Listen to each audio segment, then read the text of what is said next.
사랑과 은혜가 풍성하신 아버지 하나님, 아버지의 은혜와 사랑을 진심으로 감사합니다.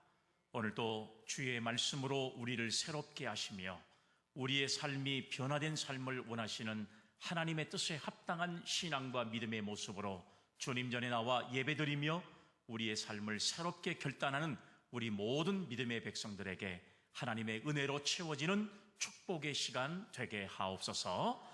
거룩하신 예수님의 이름으로 기도 올리옵나이다. 아멘. 할렐루야. 아멘. 할렐루야. 아멘. 오늘도 예배 자리에 나오신 여러분들에게 하나님의 넘치는 은혜가 충만하게 임할 수 있기를 주의 이름으로 기원합니다. 아멘. 오늘도 말씀을 함께 나누실 때에 말씀을 통해서 우리의 신앙과 믿음이 좀 더 새로워질 수 있는 또 그런 기회가 되어질 수 있기를 간절히 주의 이름으로 기원합니다. 아멘. 영국의 엘리자베스 여왕이라고 하는 아주 정말 위대한 인물이 영국에 있습니다. 지금은 물론 세상을 떠났습니다만 이 사람이 영국과 아르헨티나가 전쟁을 벌일 때에 이 전쟁에서 이기기 위해서 결단을 합니다. 어떤 결단을 하냐 그러면 자기 아들을 전쟁이 벌어지는 가장 최전방에 보내게 됩니다. 많은 사람들이 말렸습니다. 나라의 대를 이어갈 사람을 전쟁의 최전방에 보내면 죽을 수도 있는데 그러면 나라의 운명이 어떻게 되겠습니까? 그러나 엘리자베스 여왕은 그렇게 하지 않았어요. 최전방에 보내서 결국은 생명을 걸고 전쟁을 벌였는데 이 전쟁에서 승리를 가져왔습니다.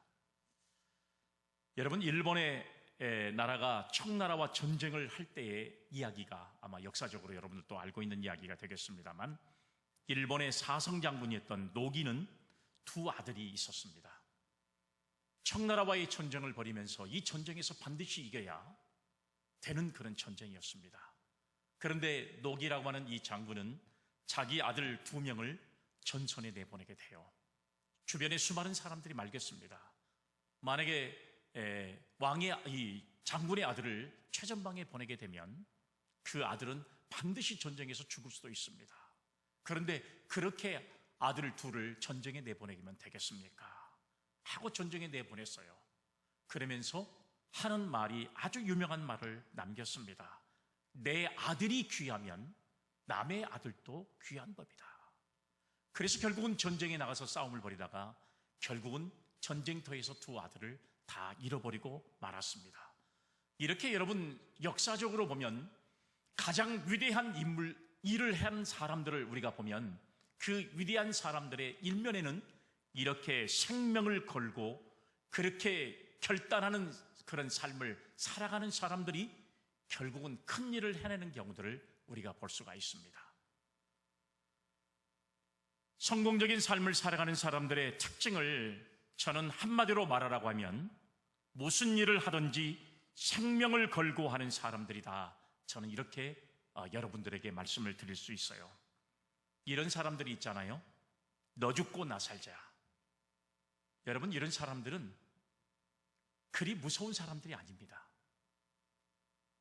너 죽고 나 죽자. 이런 사람들은 무서운 사람들이에요. 너도 죽고 나도 죽겠다. 그런데 여러분, 진짜 무서운 사람은 어떤 사람인지 아세요? 너는 살고 나는 죽겠다. 이런 사람이 정말 무서운 사람이에요. 여러분, 이런 뜻을 가지고 있는 사람이 큰 일을 행할 수 있다는 사실을 볼 수가 있는데요. 지금 우리가 살아가는 사회 속에서는 너는 죽고 나는 살기를 원하고 이런 사람들이 있다 보니까 세상에 어떤 역사가 여러분들 순리대로 이끌어가지 못하고 자기의 욕심만 가지고 살아가는 그런 모습들을 우리가 얼마나 많이 보고 있는지 몰라요. 너는 살고 나는 죽는다. 참 무서운 사람이잖아요. 실제적으로 역사를 보면 이런 일을 행한 사람이 바로 역사 가운데 딱 한 명, 그리고 성경에도 소개가 되고 있습니다. 바로 그분이 누구냐 그러면 예수님이세요. 우리를 살리기 위해서, 우리를 죄악에서 구원시키기 위해서 너는 살리고 나는 죽겠다는 각오를 가지고 십자가를 짊어졌던, 여러분, 역사 가운데나 성경 가운데 유일한 바로 그런 모습을 가지고 산 사람이 바로 예수님이셨던 사실을 우리가 알 수가 있습니다. 중국에 제나라의 맹상군이라고 하는 아주 유명한 정치가가 있습니다. 아주 여러분 얼마나 대단한 정치력을 가지고 있는 사람인지 몰라요. 그런데 이 맹상군은 중국 제나라의 이 중국의 춘추 전국시대의 사람인데요, 이 사람은 왕자였습니다. 그런데 왕자이면서 정승까지 지낸 사람이에요. 대단한 정치력을 가진 사람이라 우리가 평가를 할 수가 있습니다. 이 사람만큼 아주 이 세상에 살면서 정말로 많은 것을 누리고 사는 사람도 역사 속에서는 찾아볼 수가 없습니다. 굉장한 정치력을 가진 사람이지만 그만큼 누리는 것도 아주 세상에서 가장 화로운 삶을 살았던 사람, 이렇게 평가할 때 우리는 제나라의 맹상군이라고 하는 사람을 예를 들 수가 있습니다. 그런데 이 맹상군이 하루는 잔치를 베풀어요. 항상 잔치를 베풀 때마다 이 맹상군의 잔치에는 얼마나 많은 사람들이 모였냐 그러면 사람들만 3,000명 이상이 모입니다.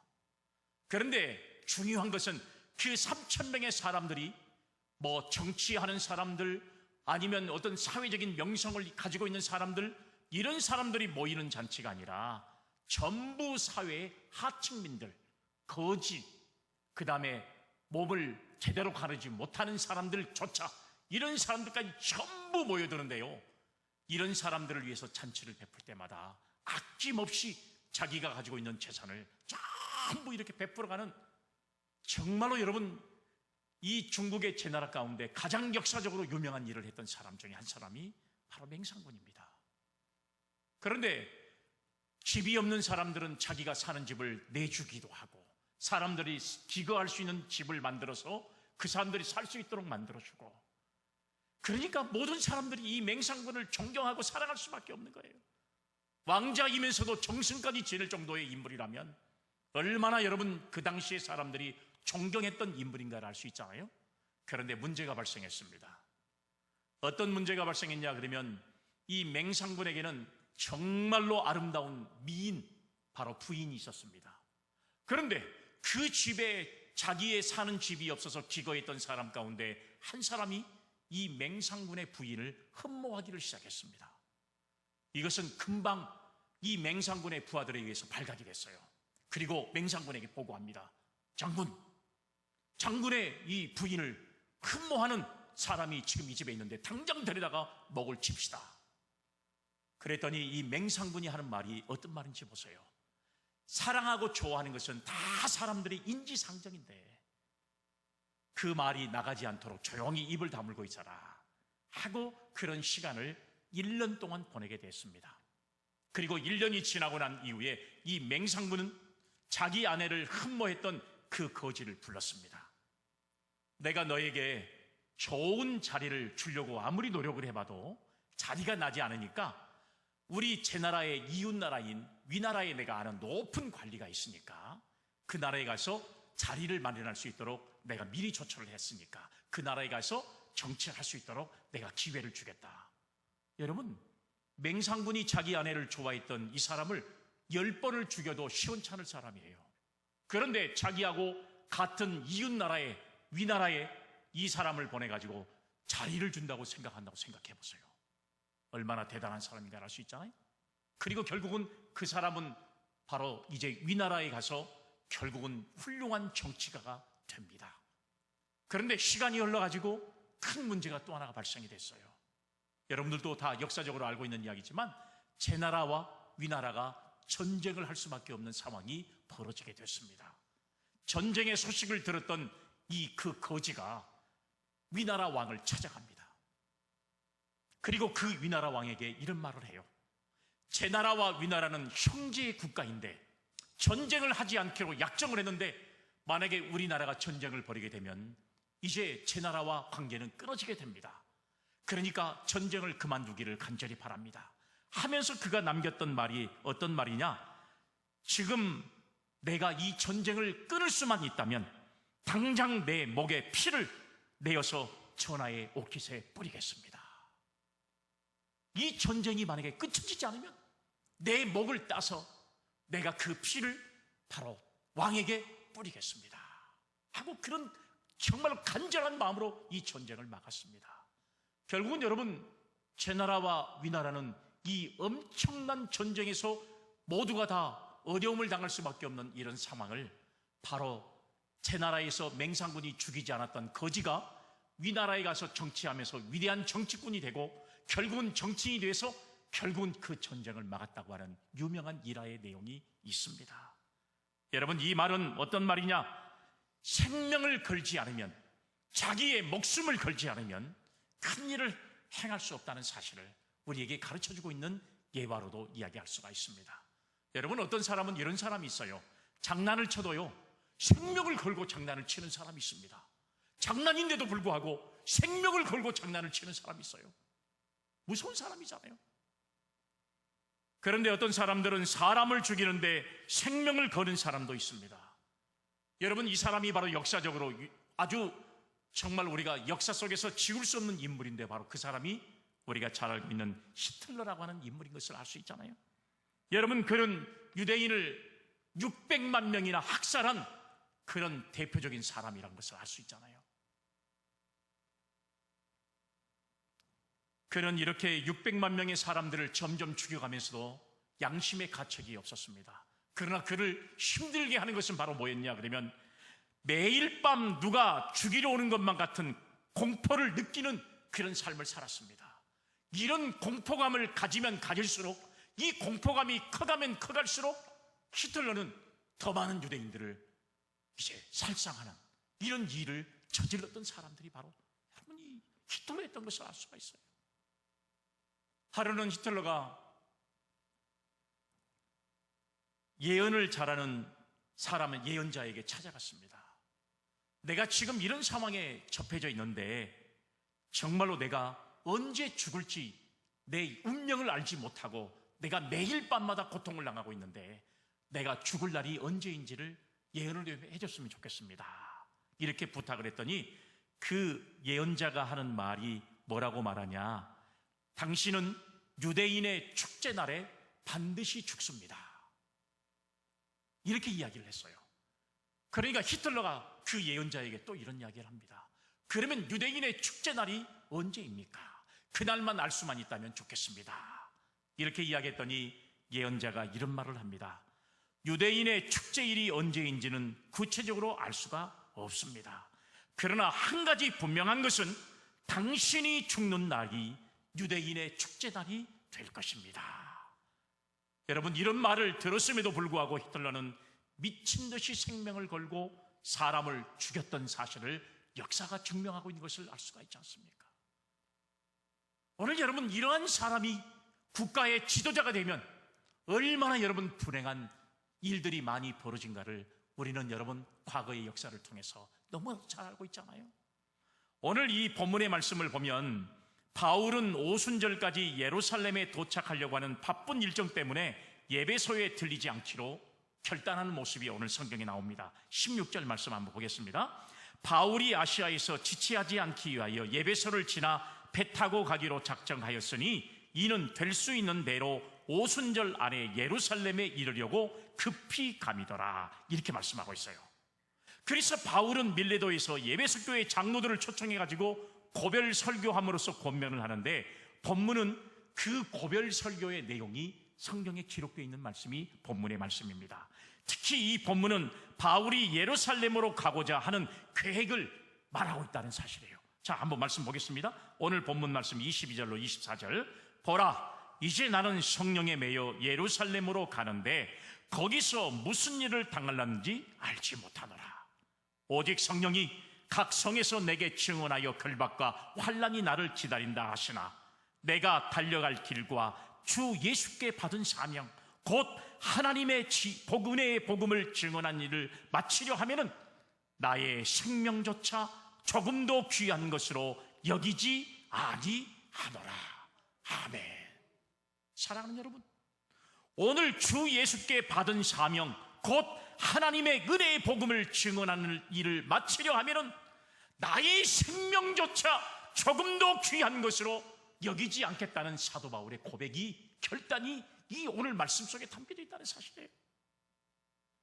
오늘 사랑하는 여러분, 바울은 예루살렘에서 환난과 박해가 기다리고 있지만 자신의 생명보다 하나님의 복음을 증거하고 그리고 그 복음의 사명을 감당하기 위해서 자기가 죽을 수 있는 예루살렘에 가기를 주저하지 않았던 사실을 알 수가 있습니다.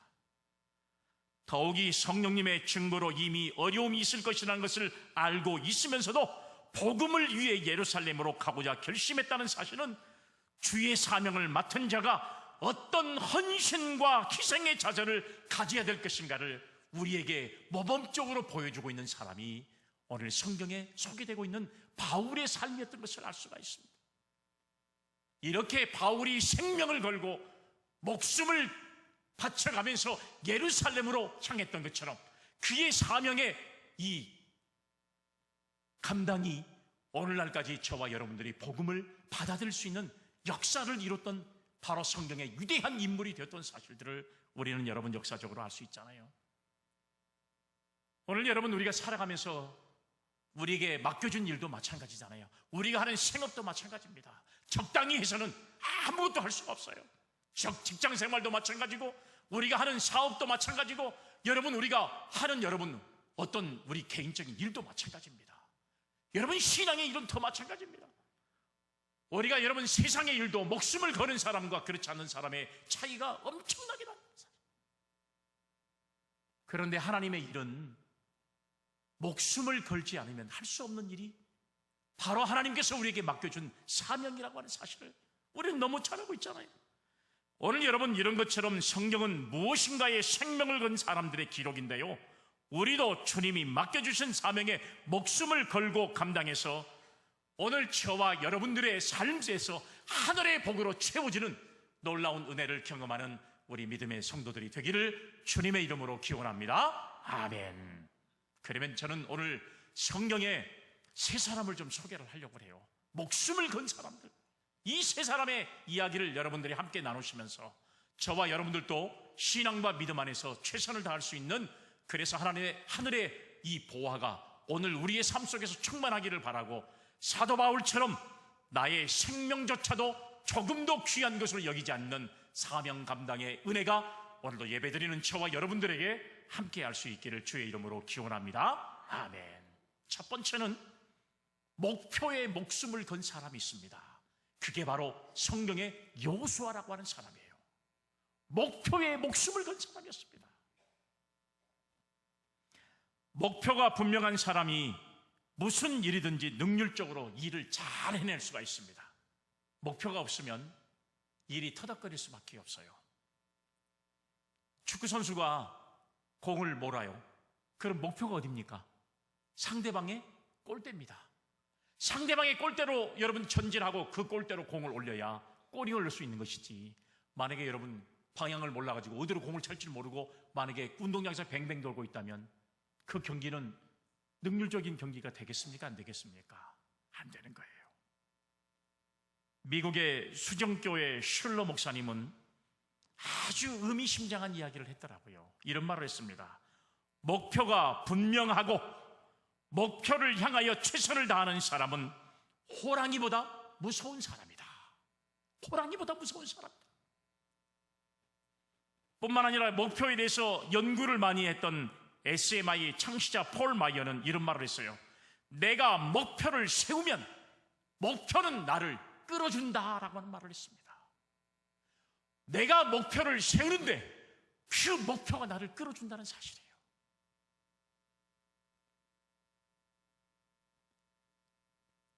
우리가 목표에 생명을 걸었던 여러분 역사적인 사람들의 이야기를 우리는 너무나도 잘 알고 있잖아요.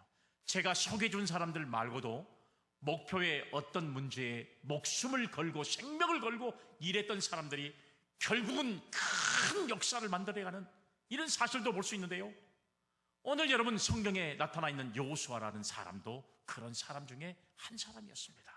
자, 이스라엘 백성들이 40년 동안의 광야 생활을 마치고 그렇게도 애타게 기다리던 가나안 땅을 눈앞에 두고 있었습니다. 이제 요단강을 건너기만 하면 400년 동안 꿈에 그리던 땅이었습니다. 모두는 이 흥분한 그런 문제였습니다. 얼마나 흥분된 그런 광경인지 몰라요. 그런데 성경에 보면 문제가 생기고 말았어요. 이제 이 강만 건너게 되면 그래도 그렇게 기다리던 가나안 땅을 들어갈 수가 있는데, 그런데 중요한 것은 뭐냐면 홍수 때가 되어서 물이 범람해 가지고 그 강을 건널 수가 없는 겁니다. 강을 건널 수가 없어요. 너무나 비가 많이 내려가지고 물이 범람해 가지고. 그럴 때 하나님께서 여호수아에게 어떤 명령을 내리냐? 하나님의 법궤를 메고 범람하는 강으로 무조건 들어가라는 아주 이상한 명령을 내리게 되십니다. 그래서 여호수아는 하나님의 명령에 따라 제사장으로 하여금 법궤를 양쪽에 탁 메고 그리고 노도같이 흐르는 강으로 들어가게 되었습니다. 이것은 생명을 거는 일과 마찬가지입니다. 생명을 걸지 않으면 어떻게 제사장들이 법궤를 메고 그 강으로 들어갈 수가 있겠습니까? 생명을 거는 겁니다. 들어가다 죽을 수 있어요. 생명을 걸었습니다. 그러면 여러분, 이 요단강을 건넜어요? 못 건넜어요? 건너서 이스라엘 백성들은 결국은 가나안 땅에 들어가는 놀라운 하나님의 은혜를 체험한 사람들이 되고 말았다는 사실을 알 수가 있잖아요. 성경에 여러분 이런 말이 있습니다. 여호수아 3장 15절로 16절, 궤를 맨 자들이 요단에 이르러 궤를 맨 제사장들의 발이 물가에 잠기자 곧 위에서부터 흘러내리는 물이 그쳐서 심히 멀리 사르단에 가까운 아담 읍 변방에 일어나 쌓이고 아라바의 바다 여매로 향하여 흘러가는 물은 온전히 끊어짐에 백성이 여리고 앞으로 바로 건널세. 할렐루야, 아멘. 사랑하는 여러분, 가나안이라고 하는 이 목표의 생명을 건 믿음의 행동은 요단강을 갈라버렸다는 사실이에요. 200만 명이 건널 수 있는 길이 트이게 됐습니다. 이렇게 무슨 일을 하든지 생명을 건 사람에게는 하나님의 축복이 주어진다는 사실을 말씀하고 있어요. 만약에 여러분 두렵게 생각하고 하나님의 명령이지만 두려워서 이 명령을 감당하지 못하고 순종하지 못했다면 어떻게 이 요단강을 건너서 가나안 땅에 들어갈 수가 있었겠습니까? 모세도 마찬가지입니다. 모세가 백성들을 이끌고 애굽의 종살이에서 가나안 땅으로 광야로 나왔을 때 뒤에는 애굽의 군사가 쳐들어옵니다. 그런데 그들이 도착한 곳은 바로 홍해바다였어요. 그런데 이 어쩔 수 없는 상황에 모세는 하나님 앞에 향해서 기도합니다. 하나님, 뒤에는 애굽의 군대가 병거를 600승을 거들고 우리를 찾아오는데 어떻게 하면 좋겠습니까? 하나님께서 모세에게 내 지팡이를 바다에 가르쳐라. 그랬을 때 홍해바다를 쳤을 때 그 엄청난 홍해바다의 그 위용이 완전히 갈라지고 결국은 그 강을 건너서 여러분 광야 생활을 갈 수 있는 어떤 그런 은혜가 이미 여러분 모세를 통해서 있었던 사실을 알 수가 있잖아요. 모세가 목숨을 걸지 않았다면 어떻게 여러분 홍해바다가 갈라지는 역사를 기적적으로 체험할 수 있겠습니까? 오늘 여러분 여호수아가 하나님의 말씀에 생명을 거는 신앙과 믿음을 가졌기 때문에 여러분 요단강이 갈라져서 그들은 가나안 땅에 들어갈 수 있는 엄청난 은혜를 누리게 된 줄로 믿으시기를 바랍니다. 아멘. 목표를 달성하겠다는 이런 사람에게는 방법이 나오게 되어 있습니다. 그래서 목표는 방법이다 이런 말이 있어요. 목표는 방법이에요. 오늘 이런 신앙과 믿음을 가지고 오늘 저와 여러분도 어떤 주어진 목표에 생명을 걸고 하나님 앞에 나아갈 수 있는 신앙과 믿음이 오늘 또 예배드리는 저와 여러분들에게 충만하게 임할 수 있기를 주의 이름으로 기원합니다. 아멘. 두 번째는 믿음을 지키는 데 생명을 건 사람들이 있었어요. 그게 바로 다니엘의 3명의 친구들입니다. 믿음을 지키기 위해서 생명을 걸었던 사람들이에요. 여러분, 우리가 잘 알고 있는 바벨론 왕 느부갓네살이 남유다를 침공하게 됩니다. 3번에 걸쳐서 침공을 하게 돼요. 완전히 여러분 하나님의 말씀으로 살지 못했던 남유다는 초토화가 되어버리고 말아요. 그러나 하나님께서는 이스라엘 백성들을 결국은 바벨론의 포로 생활을 하게 만들어요. 70년 후에 반드시 너희를 고국으로 돌아오게 만들겠다는 예언의 말씀을 예레미야가 이사야가 하게 됩니다. 결국은 1차 침입에 남유다 안에 있는 석학들, 공부를 잘하던 철학자들 다 잡혀갑니다. 두 번째 침략을 했을 때 성전의 기구들 다 뺏깁니다. 예루살렘 성전에 있었던 그 금으로 만든 보화들 다 뺏겨가요. 세 번째 침략을 했을 때 하나도 남아있지 않도록 전부 성이고 성전이고 다 무너뜨려버리고 말아요. 아무것도 남아있지 않습니다. 느부갓네살 왕은 세 번의 침략을 통해서 완전히 남유다를 초토화시켜버리고 말았어요. 오늘 여러분, 그랬때 이 유대인들을 포로로 잡혀간 때가 바로 1차 침입 때였습니다. 그리고 금으로 신상을 만들어 놓았습니다. 그리고 나팔과 피리와 수금 등 각종 악기 소리가 울릴 때에 모두 엎드려서 절을 해라. 만약에 절하지 않으면 풀물불에 전부 다 너희들을 집어넣어 버릴 것이다. 이런 왕의 명령이 떨어지게 됐습니다. 모든 사람들이 전부 그 왕이 만들어 놓은 신상 앞에 절을 합니다. 절하지 않으면 죽으니까 다 절을 합니다. 그런데 유독히 그 신상 앞에 절하지 않는 세 사람이 있었어요. 그 세 사람이 바로 다니엘의 세 친구 사드락과 메삭과 아벳느고라고 하는 사람, 요 세 사람이 절하지 않습니다. 오늘 사랑하는 여러분, 느부갓네살 왕의 특별한 사랑을 받고 있는 사람들이 절하지 않는다는 이야기를 듣고 왕이 그들을 불러서 이야기를 합니다. 다니엘 3장 14절로 15절 말씀에 보면, 느부갓네살이 그들에게 물어 이르되 사드락과 메삭과 아벳느고야, 너희가 내 신을 섬기지 아니하며 내가 세운 금신상에게 절하지 아니한다 하니 사실이냐? 이대라도 너희가 준비하였다가 나팔과 피리와 수금과 사명금과 양금과 생황 및 모든 악기 소리를 들을 때 내가 만든 신상 앞에 엎드려 절하면 좋거니와, 너희가 만일 절하지 아니하면 즉시 너희를 맹렬히 타는 풀물불 가운데 던져 넣을 것이니 능히 너희를 내 손에서 건져낼 신이 누구이겠느냐 하니, 이렇게 회유를 했습니다. 왕이 회유를 한 거예요. 왜요? 아까운 청년들이니까, 똑똑한 청년들이니까. 비록 자기 나라의 백성은 아니지만 포로로 잡혀온 이 아이들 가운데 정말 석학들이거든요. 뛰어난 아이들이에요. 왕이 그들을 사랑했습니다. 그런데 절만 하면 좋겠는데 절을 하지 않습니다. 주변의 사람들이 절하지 않는 저 사람들을 죽여버리라고 막 아우성치고 난리를 칩니다.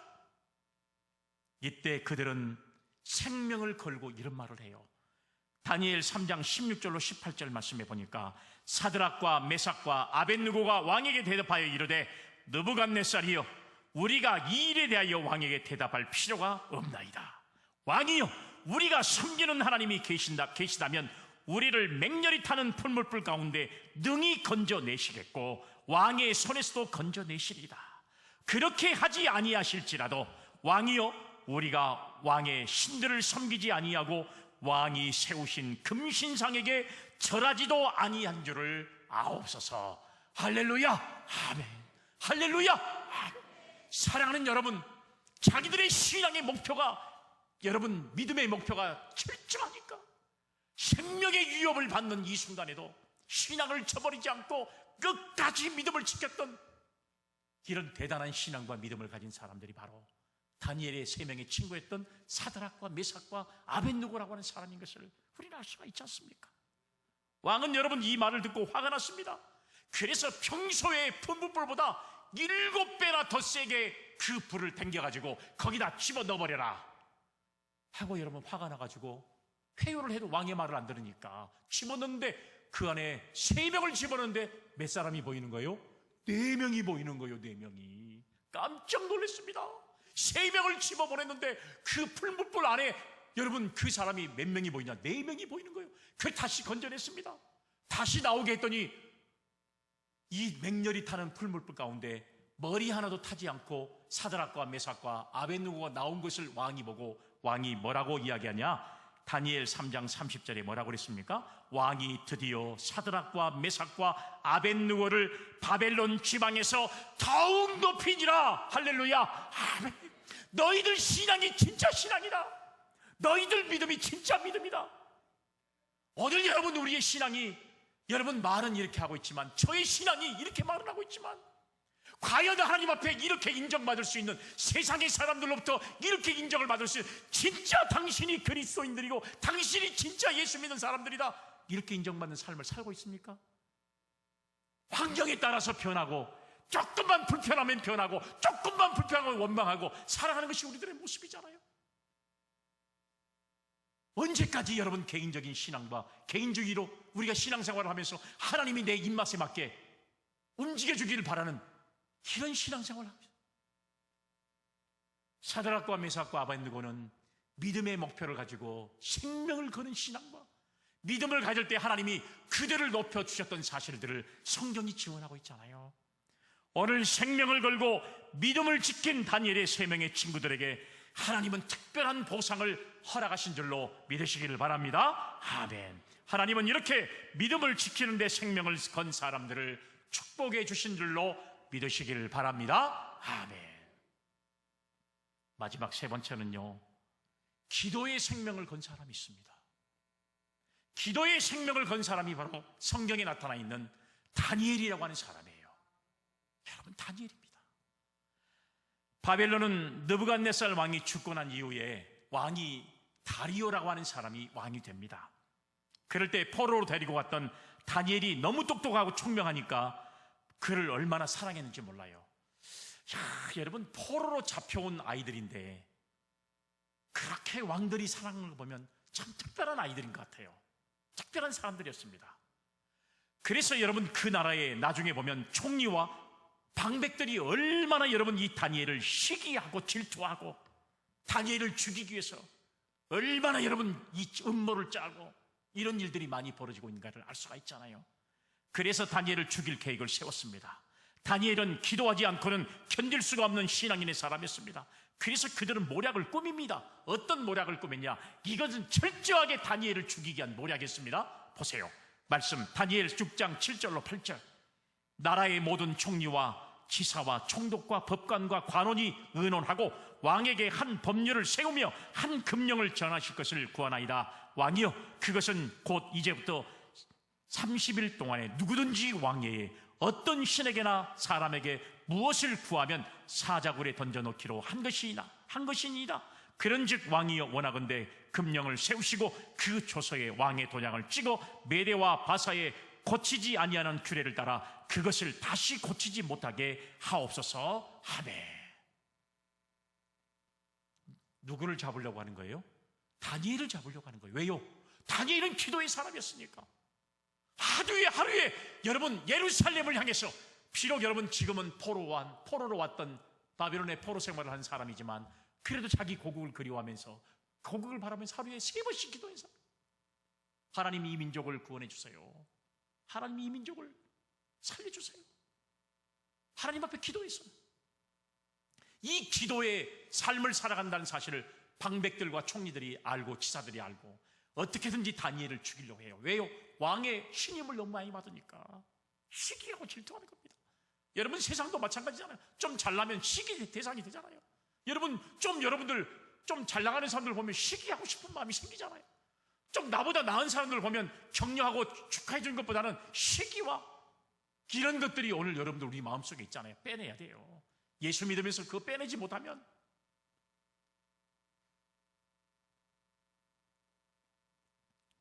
왕은 이제부터 자기 외에 누구에게도 기도하는 자는 사자굴 속에 넣겠다고 공포를 했습니다.